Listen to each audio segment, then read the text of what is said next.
इस होटल के मैनेजर होने की हैसियत से मैंने उन्हें 6,000 रुपए देने का फैसला कर लिया। अपनी गलती की माफी। मिस्टर अमर, पैसे मालिक करते हैं, नौकर नहीं। अपनी कमाई से दान करने में शान है, औरों की नहीं। आपके पास मेरा प्रोविडेंट फंड और इस महीने की तनख्वाह दोनों बाकी है, काट लीजिएगा। और कल से अपने उसूलों पे चलने वाला एक मैनेजर भी ढूंढ लीजिएगा। ये लीजिए मालिक, पूरे 6,000 रुपए है ये। बहुत बहुत शुक्रिया। अरे शुक्रिया किस बात का, और किसी भी मदद की जरूरत हो तो मैं शाम को खड़ा। अरे आप शर्मिंदा कर रही हैं आप। आइए मैं आप नीचे छोड़ता हूँ। आइए।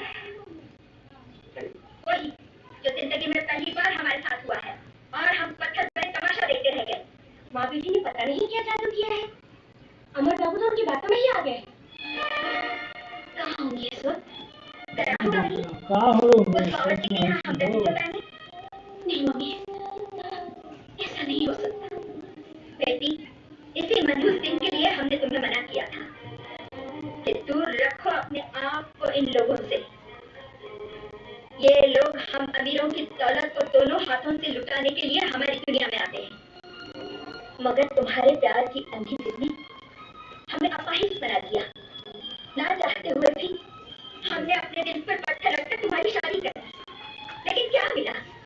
बेइज्जती, रुसवाई, बदनामी, यही ना? संगीता, ये लोग हमारे साथ तो क्या, हमारे सायों के साथ भी चलने के काबिल नहीं होते। पता है किसी मतलब से 6,000 की गड्डी एक नौकर की बेटी के हाथ में कोई रख सकता है? बेटी, ये जवानी होती ही ऐसी है, उसे ऊंच नीच का कोई एहसास नहीं होता।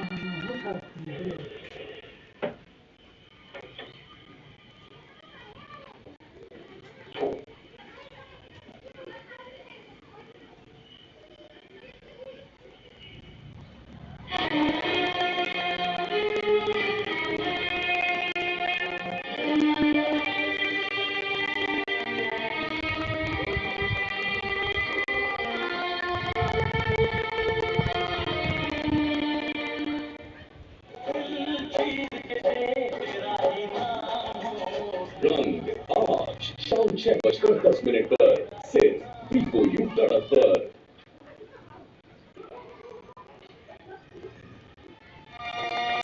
तुम अभी तक जा रही हो? आज जो कुछ भी हुआ उसे जानने के बाद मुझे नींद कैसे आ सकती है? मतलब कि तुम्हें भी पता चले गया? मुझे तुमसे ये उम्मीद नहीं थी। मैंने तुम्हें क्या समझा, तुम क्या निकले? देखो समीरा, मैं जिंदगी भर अंदर नहीं रह सकता, और समझ लो ये बात। हाँ हाँ, अब तुम आजाद पंछी बन गए हो ना, जहाँ भी चाहे परवाह करते हो, किसी की मेला जज्बा से खेल सकते हो, क्योंकि तुम्हें जो कुछ भी चाहिए था वो मिल ही गया। अब तुम्हें उस चीज की कदर ही क्यों होगी?